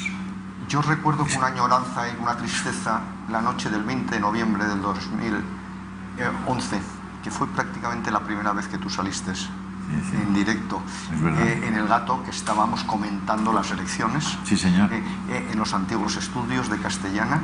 Sí, señor. Y precisamente teníamos la ilusión de que por fin se tenía la posibilidad de modernizar este país, de aplicar una política y una política económica ortodoxa y seria, moderna, etcétera, porque hay que recordar que no solo alcanzaba el poder en el Parlamento, tenía 186 escaños, es decir, la mayoría más que absoluta, sino que el PP en ese momento gobernaba en casi todas las comunidades autónomas, ayuntamientos. Era el momento para ver de verdad pegado un salto espectacular para nuestra sociedad, no economía, nuestra sociedad. Este vídeo de la intervención de Jorge Buixadé, María. Y perdona, sabía lo que tenía que hacer.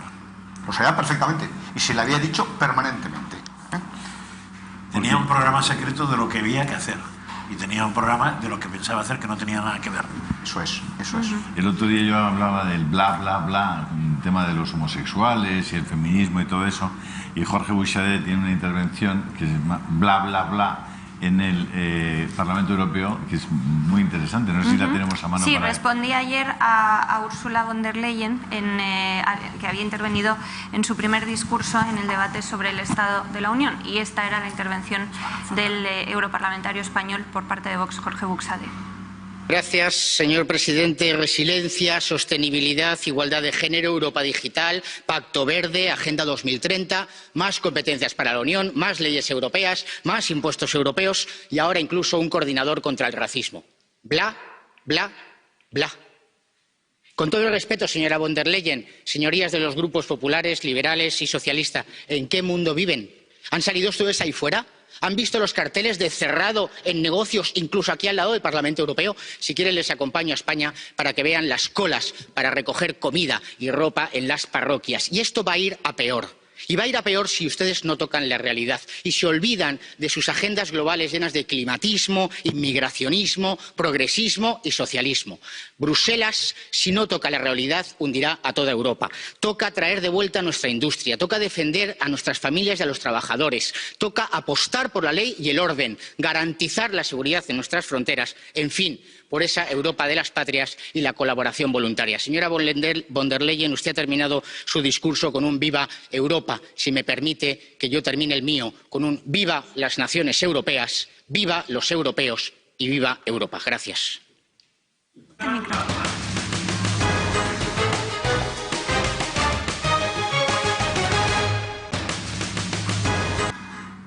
En la redacción abierta de la mañana tratamos de traerles cada día una buena noticia, ya lo saben, y hoy la encontramos en el deporte, porque el Pozo Alimentación va a apoyar de nuevo esta temporada 2020-2021 al Alhama Club de Fútbol Femenino, que es el único equipo murciano que milita en Reto Iberdrola, categoría de fútbol profesional. También lo hará con el resto de la sección femenina de los equipos B, C y D del club, que lo componen niñas desde 7 hasta 18 años. Las chicas del Alhama Club de Fútbol van a lucir en el frontal de sus equipaciones las marcas El Pozo y Bienestar, así como en su ropa de entrenamiento y paseo. Con la renovación de este patrocinio, el Pozo Alimentación refuerza su apoyo al deporte femenino, categoría en la que ya está presente en la carrera ciclista Madrid Challenge, dentro de la Vuelta a España, y la carrera de la mujer, el evento deportivo femenino más grande de Europa. El Alhama Club de Fútbol Femenino El Pozo disputa los encuentros y realiza los entrenamientos en el complejo deportivo del Guadalentín, en el estadio José Kubala, con capacidad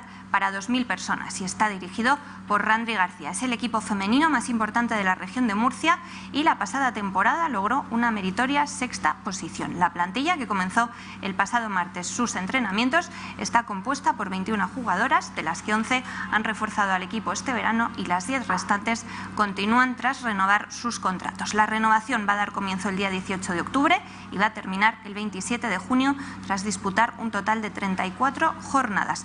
Ilusión, esfuerzo y pasión son las palabras que mejor encajan con sus jugadoras. También trabajo, sacrificio y entrega, constancia y sobre todo su gran compañerismo, habiéndose convertido en todo un ejemplo para muchas jóvenes aspirantes a seguir este camino.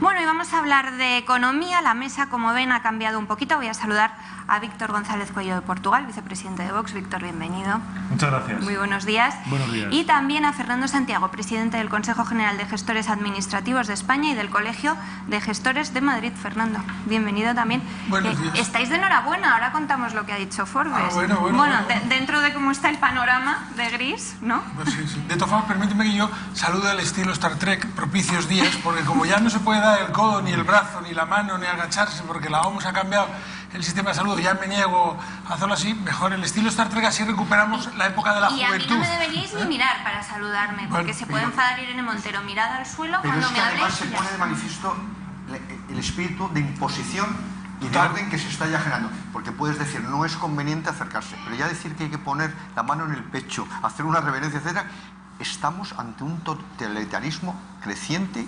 Pero hay que tomarlo positivo. Mira, yo no era capaz, y ya cada vez con 16 años de hacerlo, ya casi soy capaz. Yo creo que 2 o 3 intentos más que lo haga, ya me van a contratar para la serie de Star Trek. Con lo cual, algo es algo. La nueva temporada de Star Trek está en la lucha contra el sistema. Están mejor que nosotros, seguro. Víctor, aprovecho que te tengo aquí y te pregunto por el Congreso. Ayer fue una barbaridad. Otra vez la sesión de control al Gobierno. No respondieron a nada. Y luego el ministro Escrivá, que dio un paso más allá en la acción de no responder, no presentándose directamente. Vio que le iban a preguntar sobre el ingreso mínimo y decidió que ya ni iba. Bueno, yo creo que lo que estamos viendo por parte del Gobierno es que el Congreso le gusta poco, lo quiere tener anulado. Nuestra labor, que yo he entendido, yo no he tenido una responsabilidad política en mi vida como diputado, he entrado en esta legislatura, y yo creo que había una labor de control, de exigencia, de explicación al Gobierno, y lo que hemos visto es que el Gobierno no solo miente sus ministros cuando hablan en el hemiciclo, sino que es que en las respuestas a las preguntas, como es nuestra obligación sobre distintos ámbitos que le vamos preguntando al Gobierno, también mienten en sus respuestas. Las más conocidas son aquellas en las cuales se excusaban las medidas sanitarias que estaba tomando el Gobierno, donde decían que seguían las instrucciones del comité de expertos. Pero eso sí lo han puesto en respuesta escrita, y eso es una falacia. Por lo tanto, esa falta de respeto por parte del Gobierno, del Ejecutivo de España, al Congreso es latente. Es una situación, primero, que yo creo que podríamos haber trabajado mucho más. Y como dije la última vez que vine a esta casa, no entiendo cómo nos han mandado de vacaciones a los diputados como si no hubiese nada que hacer. Estamos en una situación, como los últimos datos del Banco de España lo confirman, nosotros llevábamos meses adelantándonos, catastrófica en el ámbito sanitario, pero muy preocupantemente en el ámbito económico, y creo que hay muchas cosas en las cuales deberíamos estar trabajando todos los que tenemos una responsabilidad en la gestión de este país. Te pongo un ejemplo. Ayer tuvimos la Comisión de Hacienda y nosotros exigimos, puesto que no había habido las comisiones habituales, las reuniones y el devenir en cuanto a presentaciones de proyectos no de ley, comparecencias que hay, o sea, hay un atasco de cosas que tenían que hacer, que trabajásemos en vez de una al mes, ¿por qué no hacemos 2 o hacemos 3? ¿Y por qué no tenemos una comparecencia y una de PNLs, 2 comisiones este mes?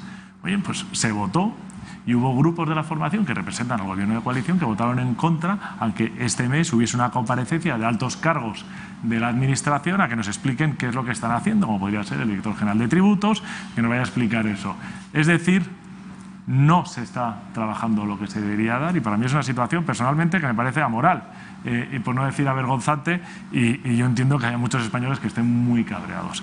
Eso se palpa en la tensión que hay en el hemiciclo cuando uno va a preguntas y no te hablan del partido de fútbol del como te vean de otra cosa. Es avergonzante la imagen que damos. Para los que estamos ahí, yo lo paso fatal, La verdad es que yo creo que no sirvo para estar sentado en el hemiciclo escuchando las tonterías que dicen muchas de sus señorías de manera reincidente, cuando no ya son insultos a lo que para muchos españoles es importante. Fernando, el Gobierno insistía ayer en que nos estamos recuperando. Vamos fenomenal. Fenomenal. Están habiendo empresas, no encuentras un local en alquiler en Madrid, el centro está lleno. No intentes ir a tomar algún bar porque te lo vas a encontrar todo lleno. Maravilloso. Es más, estamos pensando ya en el 2024 porque el mes de octubre y el mes de noviembre pues está todo ya, está pescado vendido. Como dices, está hecho, ya hemos hecho todo. ¿Qué quieres que te diga? ¿Que es una estupidez? Ni una medida económica. Claro, pero ni una, ni hay opción, ni se ve... Bueno, yo te estoy escuchando y la verdad es que, bueno, pues no dejo de alucinar, como dicen, pero efectivamente... todo va muy bien, pues nada, todo va muy bien, pues ya nos lo dirán cuando... Pero Cáritas no dice lo mismo, Cáritas ya dice que está dando 5.000 comidas diarias, de las 1.000 que daba. Debe ser que el todo va muy bien, es que a Cáritas le va muy bien en cuanto a que da más comidas, pero no comparto yo esa definición de ir bien. A mí me enseñan otra forma de pequeño.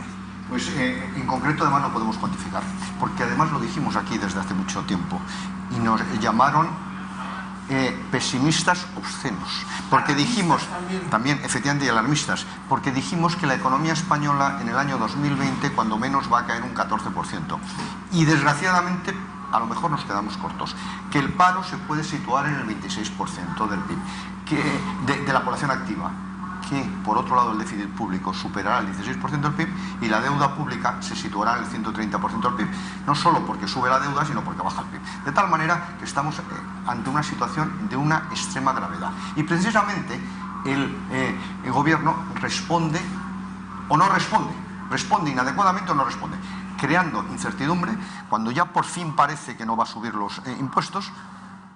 Las manifestaciones son en el sentido de que va a profundizar en la contrarreforma laboral para crear confianza a los inversores, que además genera un gravísimo problema, lo decíamos antes, por ejemplo, de seguridad jurídica, el asunto de las ocupaciones.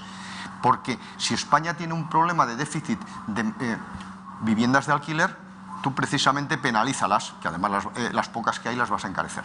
Y luego, por otro lado, cuando presenta un programa económico el gobierno, carece de cualquier contenido, porque hay que recordar que el comienzo de curso fue con una conferencia de nuestro presidente del gobierno, Pedro Sánchez, que presentaba el plan de recuperación, impulso, etcétera, en el cual se iban a enmarcar las ayudas europeas. Bueno, 4 eran los pilares. La digitalización de la economía, bueno, podemos estar de acuerdo. La transición ecológica, ahí ya tendríamos más discrepancias, pero la feminización de la sociedad española, que es muy loable pero que no tiene nada que ver con la economía, o también el asunto de una mayor cohesión social. Para que haya mayor cohesión social tiene que haber más crecimiento y más empleo. De tal manera que ahí se quedó la cosa. Yo no he visto una sola propuesta más para articular ese programa económico, que es necesario además para poder solicitar en concreto los fondos europeos, que hay que tener en cuenta que no nos los van a dar per se, sino que eso no se está diciendo casi en España. Cada proyecto, uno por uno, tiene que ser aprobado por el 60% de la población europea, es decir, de los países que representan cuando menos el 60%, y que todo país tiene derecho a vetar a frenar ese proyecto si no está cumpliendo los objetivos. De tal manera que es una frivolidad enorme y estamos ante una situación de extrema gravedad, no haciendo nada para incrementar el potencial de crecimiento. Resultado, somos el peor país en cuanto a resultado sanitario otra vez y somos el peor país en cuanto a resultado económico. Yo querría señalar, nosotros venimos, yo recuerdo el 7 de marzo fue la Asamblea Nacional de Vox antes del acto de Vista Alegre nos reunimos y yo hice una pequeña intervención explicando un poco el programa económico nuestro y recuerdo el otro día viendo la intervención que mencioné y pedía que ojalá el gobierno actuase en aquellas personas que se iban a ver afectadas por la destrucción de riqueza que estaba habiendo. Esa semana anterior había caído la bolsa, había perdido más de 100.000 millones de euros. 4 días después la señora ministra salía diciendo que el impacto del COVID iba a ser poco significativo en la economía. Y yo, claro, pero ¿cómo va a decir? Si había perdido la mayor caída, 100.000 millones la semana, ¿cómo? Pues ya ha sido tremendamente significativo, sin devenir todo lo que ha venido. Estamos en una situación, económicamente hablando, y aquí está mi profesor, catastrófica. Catastrófica. Yo no conozco cuál es el programa económico del gobierno, lo desconozco. Recuerdo el acuerdo, conozco el gobierno que firmó PSOE con Podemos de gobierno. Si eso se aplica, estamos en la ruina, no sé dónde nos iremos a la hambruna. Si se aplican los presupuestos que intentó aprobar, que es lo que me han dicho cuando les he preguntado yo en tertulias económicas, que ese es su programa económico en el año 2019, si no recuerdo mal, ese presupuesto que no fue capaz de sacar, es el que quieren sacar adelante, nos llevan no a la miseria, vamos, nos llevan no sé dónde nos llevan. Hay mensajes que te pueden dar cierta esperanza, como decir que no es el momento, que yo lo he oído, de la subida de impuestos, que eso es reconocer lo que estamos diciendo yo, en una situación de desaceleración económica, yo voy a decir de recesión como la que estamos viviendo, aumento de gasto, subida de impuestos, no ha ayudado nunca en ningún lugar del mundo, no existe un país donde ello haya ayudado a crear bienestar a los ciudadanos. No existe el ejemplo. El incumplir las leyes económicas, que es lo que está haciendo de manera sistemática este gobierno, es como incumplir, como decía mi profesor, las leyes de la física. Tiene consecuencias porque se cumplen siempre, por eso son leyes. Y estamos profundísimamente preocupados porque tenemos que adelantarnos a la debacle en la que están los datos de que somos el peor país de la eurozona. El único que estamos perdiendo la oportunidad de crecimiento que ya se están dando en otros países. Yo creo que nos estamos trayendo en una situación que se han visto en otras naciones del mundo, que eran naciones prósperas, que estaban entre las 20 más avanzadas del mundo y que ahora están entre las 90 o entre las 100, o sea, están al final de la cola de los países del mundo. España está en una situación, yo creo que única. Yo la verdad es que no recuerdo una situación como esta y desafortunadamente el gobierno no sé dónde está. Pues no está. Y yo te digo porque no está, porque mira, estamos en una situación, nosotros hemos dicho muchas veces las soluciones que había que tomar para sacar las cosas adelante. Primero estamos con un principio de inseguridad jurídica tal. Estamos a día 17 de septiembre. Desde hace 3 días hay 800.000 señores que están cobrando el 50% de la prestación y que no saben lo que va a ocurrir este mes. Es decir, a los que se les ha prometido, se les ha dicho, pero la verdad, y lo siento mucho, es que aquellos que están en el ERTE de hoy cobran el 50%, no el 70 y el 80, hasta que lleguen a un acuerdo. Estamos en que hay cientos de miles de empresarios que no saben qué hacer con sus empresas en estos momentos, que el día 30 de septiembre vencen sus ERTEs y aquí de gobierno y sindicatos siguen sin ponerse de acuerdo y sin llegar a una solución. Eso ya es un principio de inseguridad jurídica total. Habíamos dicho, no se debe de favorecer únicamente a determinados sectores. Pues mira, de momento la banca, como de costumbre, va ganando. Ya tenemos, y los empresarios que se preparen, ya tenemos a los directores de banco yendo uno por uno a las empresas diciéndoles que a partir del próximo mes van a empezar ya a cobrar sí o sí por tener dinero en la cuenta corriente. Porque es lo que hay y punto. Y que lo van a hacer todos los bancos y que van a cobrar. Pero yo no puedo pagar en efectivo. O sea, yo tengo que pagar por medio electrónico, tengo que pagar por banco, tengo que tener dinero en el banco y me van a cobrar. Es decir, me obligan a un sistema que me cobra. Y usted, si es obligatorio que lo haga por banco, no me cobre usted. O sea, si yo tengo que tener mi dinero, no lo puedo tener en una cajita o no puedo llegarle a Juan mañana y pagarle 3.000 euros, lo acepto. Le tengo que pagar por un cheque. Pero como tengo los 3.000 en el banco y le pago un cheque, me van a cobrar X por tener los 3.000 y a él le van a cobrar X por ingresar el cheque. Usted, que venga Dios y que lo vea. Pero sigo. Hay que crear ilusión al empresario. ¿Pero qué ilusión estamos creando en el empresario? Por Dios, si lo que estamos diciendo es que vamos a derogar la reforma laboral, lo poquito bueno que tuvo la reforma laboral la vamos a derogar. No tenemos los ERTEs todavía. Estamos viendo que las empresas cierran, que vamos en picado. Hay que establecer medidas a corto plazo. Me vean las declaraciones del presidente del gobierno cuando habla del 2025, que me importa una mierda el 2025, señor presidente. Que a mí lo que me interesa es el mes de octubre y de noviembre, ahora mismo, y el mes de diciembre. Me interesa el 2020, vamos a hablar del 2020, saquemos el 2020 y ya hablemos del 2025, porque hablar del 2025 es muy sencillo. A mí me va a tocar la primitiva, y como me va a tocar la primitiva, le voy a dar el 10% a Juan, a ti el 20%, que me queda más simpática, y a él el 10% también. Todos contentos. Y si luego no toca, hablemos de medidas concretas. Hay que aumentar la capacidad de esfuerzo y de trabajo que estamos diciendo los empresarios, pero si lo que estamos tendiendo es a que se trabaje cada vez menos. Bueno, ya no digo en el tema del tema que está ocurriendo con el tema del COVID, con las bajas, con las cuarentenas y con todo.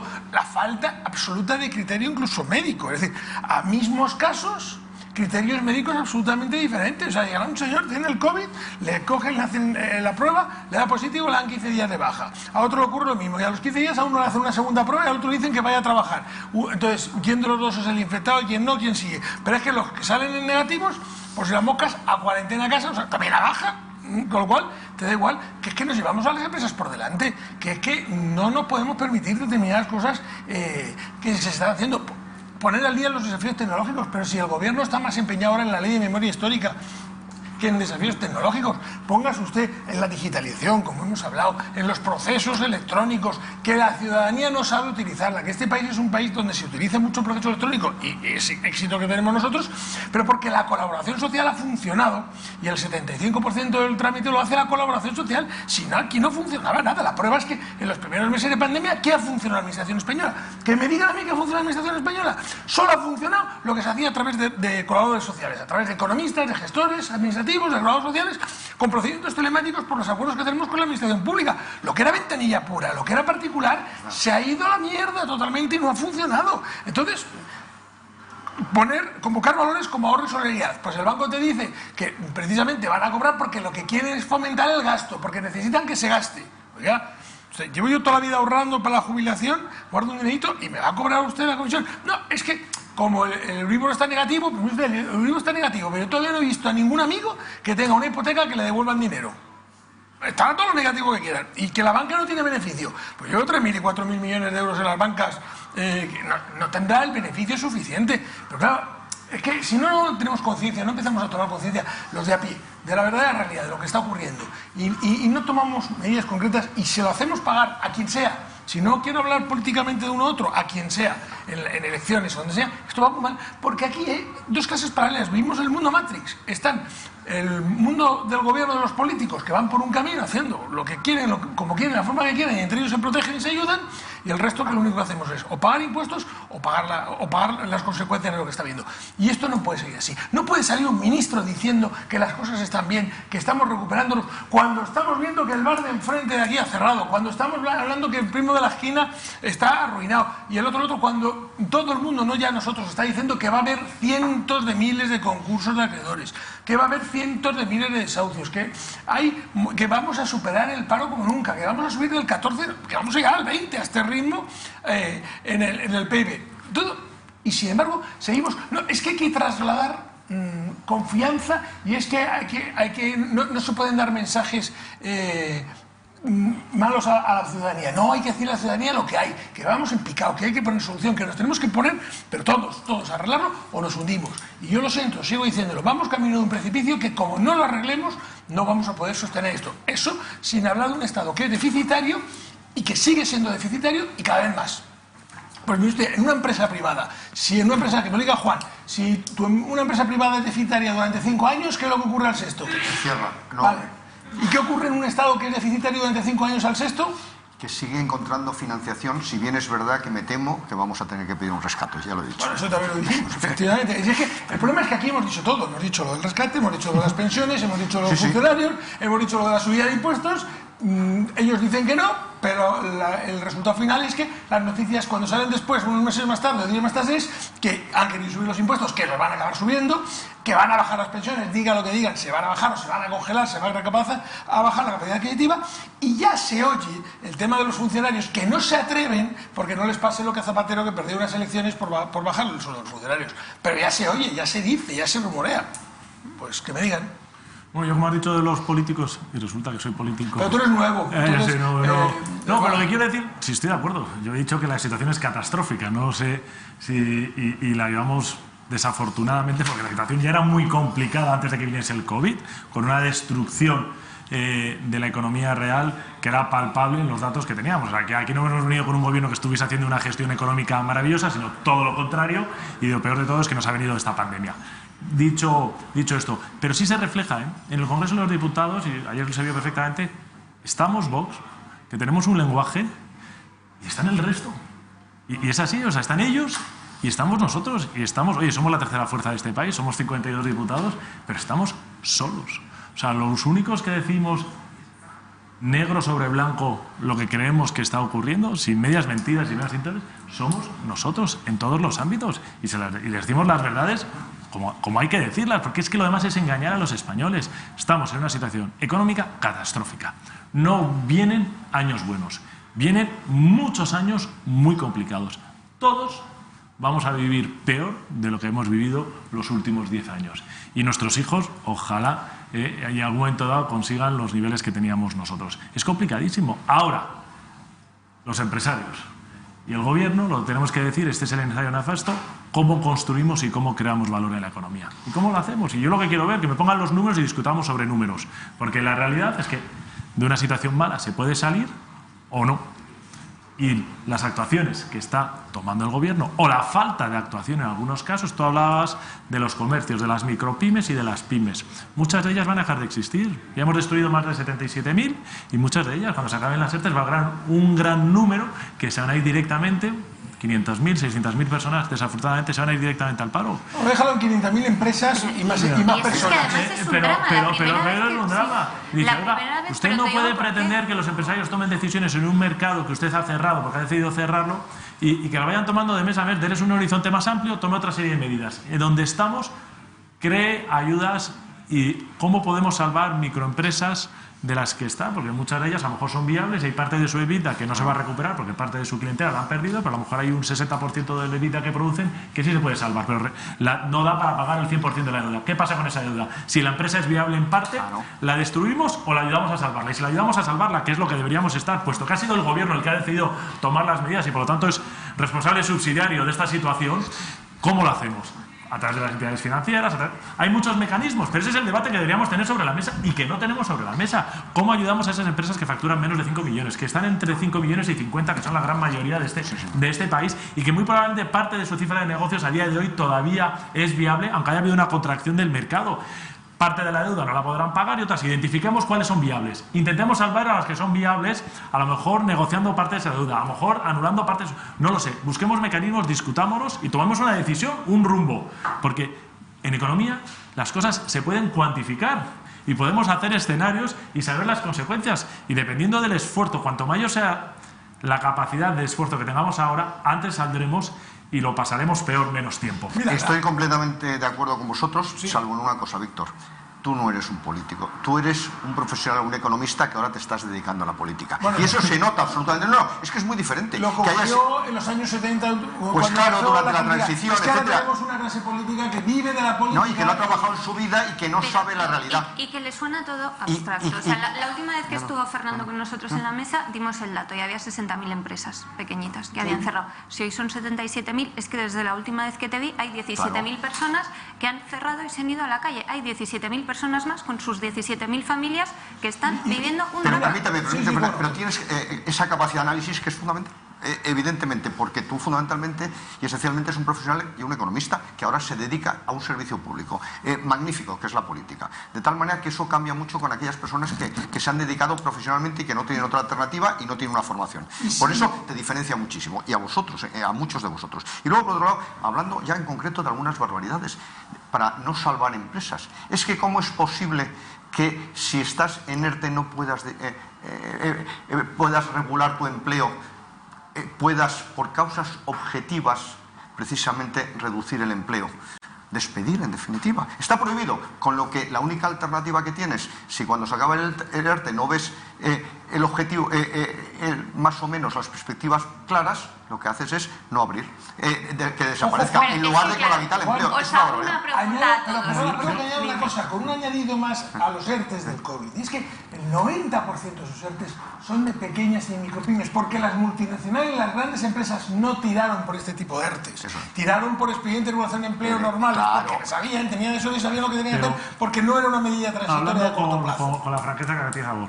O en España cometemos una flexibilización del mercado laboral, que tenemos el más rígido de la Unión Europea, cuando me hacen las comparativas falacias del PIB y la deuda y todo, y de impuestos y tal, más rígido, o no hay recuperación posible de la economía. De acuerdo. Completamente. Y mira que recuperar a la micropyme es fácil, porque uno tiene gasto estructural, con 4 medidas que hagas, como depende del esfuerzo personal. ¿Alguno en esta mesa pensamos que Pablo Iglesias o Pedro Sánchez o Yolanda Díaz saben salvar una empresa? Ojo que yo tampoco sabría. La suya seguro. Ojo que yo tampoco, pero claro, yo no soy vicepresidenta. Hay dos problemas fundamentales. Uno, puede que no sepan salvar una empresa, pero se pregunta. Por ejemplo, a la gente de Fernando. El problema es no creer en la empresa, que ese es el asunto fundamental. Porque lo que hay que tener en cuenta es que la empresa privada es el agente fundamental de creación de riqueza, empleo, de producción eficiente de bienes y servicios y de pago de impuestos junto con las personas. De tal manera que como no tengas muy claro ese concepto, es muy complicado. Y precisamente la empresa privada en España no solo no está defendida conceptualmente, ideológicamente y por convencimiento por el gobierno, sino más bien todo lo contrario. De tal manera que ese es el problema fundamental. Porque yo cuando no sé una cosa, la pregunto, pero siempre con la confianza de, si es razonable la contestación, aplicarlo. Y en este caso no se cree en la empresa privada y ese es el asunto. Es un problema de máxima gravedad para nuestra recuperación. Por cierto, que Forbes ha considerado a los gestores administrativos entre las 25 organizaciones más influyentes.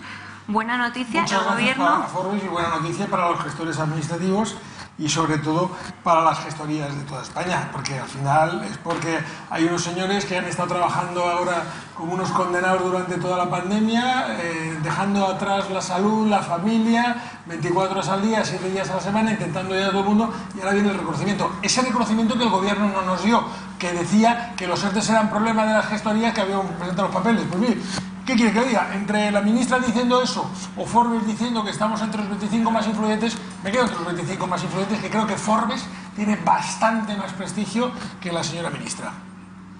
Bueno, y aprovechamos y recordamos que son los gestores los que han, lo que tú decías, los que han sacado adelante muchísimos trámites necesarios para muchas personas. Que somos micropymes y que somos autónomos, de paso, que es que lo que dice Juan, si es que al autónomo, al micropyme, si con que le des una pizquita, tira para adelante, si ¿quién levantó la economía en la crisis de 2007-2008? ¿Quién la levantó realmente? ¿La gran empresa, la multinacional? No, fue el pequeño, cuando vio un poquito de luz, tiró para adelante. Porque es su vida, porque es su vida, su supervivencia. Y porque es su esfuerzo, porque si tú tienes que echarle 20 horas a tu trabajo, lo echas. Lo vas a echar. Si el señor que tiene su negocio tiene que estar las 20 horas al frente y limpia y arregla y hace y además sirve y por la noche y por la mañana se va a Mercamadrid y duerme en el coche, lo va a hacer. Y eso lo que va a hacer es que salga el negocio adelante.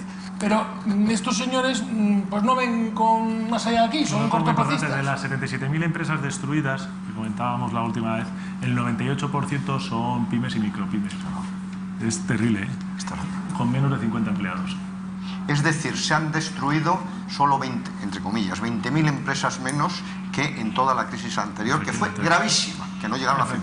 De tal manera que es catastrófico. Esa es la palabra. La palabra es esa, catastrófico. Lo que sucede es que no. Un periodo tan acotado de tiempo. Hay esperanzas y posibilidades, pero por un camino bien distinto, como tú muy bien decías, Víctor. Cambiando fundamentalmente. Yo creo que volviendo ahí a los tres temas que dices tú siempre: seguridad jurídica, bajada de impuestos y de costes sociales a las empresas para que puedan salir adelante, puedan contratar a más gente, flexibilidad laboral. Si conseguimos eso, y hay ejemplos, es que tenemos ejemplos en la última gran crisis que ha habido en Europa de países que han aplicado esas medidas y que están en una situación ahora muchísimo más holgada que la nuestra. El paradigma que me gusta a mí volver mucho a él, en el caso europeo, es Irlanda. Como lo ha hecho que en el año 2019, el país que tuvo que ser rescatado ha tenido la mayor recaudación fiscal de su historia desde que existe como nación. Impuesto de sociedades, el 12,5%. El más bajo. No. Si lo que crea empleo, y nadie te puede discutir eso, es el sector privado, tenemos que crear abonar el campo, ponerle el campo lo más bonito posible para que el sector privado venga, siembre y recoja. Lo que no puedes hacer es ponerle una puerta, cobrarle por entrar, volver a ponerle otro impuesto. O sea, o creamos... Es que no se puede decir que hay que fomentar el gasto, lo que hay que fomentar es la inversión. Que no es lo mismo. Sin lugar a duda. Y además, con ese concepto de esfuerzo que realizáis los autónomos, o realizamos los autónomos, las pymes o las empresas privadas. Sin embargo, ese concepto no se establece en empresa pública. Tú decías, como es lógico, que habéis trabajado, si era necesario, 20 horas diarias, como hemos hecho otros muchos. Sin embargo, recordaréis que el sector, precisamente de la construcción naval en España, público, que no estaba para tirar cohetes, se negó en reparar algunos buques de la sexta flota norteamericana porque era el mes de agosto y estaban de vacaciones. De tal manera que este es un ejemplo más de la diferencia entre el esfuerzo dentro de la empresa privada y el sector público. Realmente solo vamos a poder salir de esta situación con esas medidas que decía Víctor, con el esfuerzo de todos y con las empresas privadas, pero no vamos a salir, salvo respiración asistida coyuntural, con el sector público. Y uno de los problemas fundamentales que en este momento ya padece la economía española y no se está diciendo es que el gasto público representa más del 52% del PIB. No ha ocurrido jamás en la historia reciente de nuestro país. Consideramos que un 38% ya era un exceso y esto está estrangulando la posibilidad de crecimiento en el futuro. Y lo que es peor, y sigue subiendo. Y peor. Es que no toman medidas de decir, bueno, vamos a reducir el gasto público, ¿no? Es que siguen subiendo, o sea, somos deficitarios. Estamos en quiebra técnica y seguimos subiendo el gasto público. Pero nada, los hombres negros... El indicador del peso en el PIB del sector público es una indicación de lo mal que va la economía. Pero lo que está diciendo es que desaparece aquello que sustenta el sector público de manera esencial. Y solo por decir, y el último dato, que es importantísimo para recuperar y que nos va a costar, o sea, esto no va a ser, esto va a ser muy complicado y vamos a sufrir mucho, es la eliminación sistemática e identificación de partidas de gasto dentro de las administraciones central, autonómica y local, y de organismos que no tienen ningún fin ni sirven para nada. Hay miles y miles de millones que ya nadie discute y que yo no entiendo cómo el gobierno de España en el mes de marzo, abril y mayo ha empezado a trabajar. Yo cada vez que he ido a la comisión, a la señora ministra, le he dicho, tengo aquí un listado de partidas presupuestarias que quiero... Nunca me la ha querido coger. No sé si estampar un día y ir como con un cartel puesto aquí para... Te digo yo por qué. Porque es un cementerio de elefantes donde tienen que tener a estómagos agradecidos que no saben hacer una O con un canuto y que tienen que llegar a la jubilación como sea y los ponen en determinados sitios que cobren un sueldo público y a vivir. Y esos son los famosos comités de expertos que luego no aparecen. Antes hablabais de la digitalización de las administraciones públicas. Oye, de verdad, ¿cuántos años llevo hablando yo de dinero que se ha gastado en la digitalización de la administración pública? Yo creo que es el dinero peor invertido, porque es un proyecto que nunca se termina, nunca se acomete o nunca ocurre. Se han gastado miles de millones en la digitalización de la administración pública. O sea, o nos centramos y ahorramos, y ese es el primer punto. Antes de pedir nada y más esfuerzos, hay que coger la administración central, por favor, que nos sobran. Y os pongo un ejemplo. Vamos a hablar, los consejos autonómicos de Radio Televisión Española. ¿Por qué narices tiene que haber un consejo en cada una de las comunidades autónomas de Radio Televisión Española? Los tribunales estos de la competencia, comisiones de la competencia, que también hay en cada una de las comunidades autónomas. O sea, hay un montón de consejos asesores, de observatorios y luego partidas presupuestarias. Del gasto público, a mí lo que me preocupa, os pregunto a los tres, con los datos que estamos conociendo, ¿va a llegar el rescate de Europa en 2021? Vamos a ver, yo creo que vamos a tener que pedir un rescate formal al MEDE a finales de año, porque nosotros, cuando menos estimamos que hay que emitir 240.000 millones de deuda pública nueva y refinanciar unos 100.000. En condiciones de mercado yo creo que cada vez va a ser más difícil. Y hay que tener en cuenta que los fondos públicos disponibles en este momento procedentes de Europa son 21.300 millones para pagar ERTES, que da para 2 meses y medio, procedentes del SURE, y yo creo que vamos a pedir rápidamente los 24.000 millones pendientes del MEDE sanitario. Pero el resto, los fondos, en la primera parte de esos 140.000 vendrían en el segundo semestre del año 2021 como pronto. Por tanto, a lo mejor el rescate es pedir que se adelante, pero no serían suficientes, Yo coincido totalmente. Yo la verdad es que me cuesta ver el cierre del ejercicio, que a día de hoy yo no lo veo. Esa es la verdad. Yo no puedo decir que veo con tranquilidad el año 2020 porque no lo veo. Y en el año 2021 o se adelantan los fondos y bueno, si no veo el 2020, pues el cierre del 2021 no. Que vamos a tener que pedir fondos antes, sin lugar a dudas. Señalar que Italia ha pedido que se adelanten. ¿Sabéis para qué? para poder bajar los impuestos. Claro. Lo han dicho públicamente.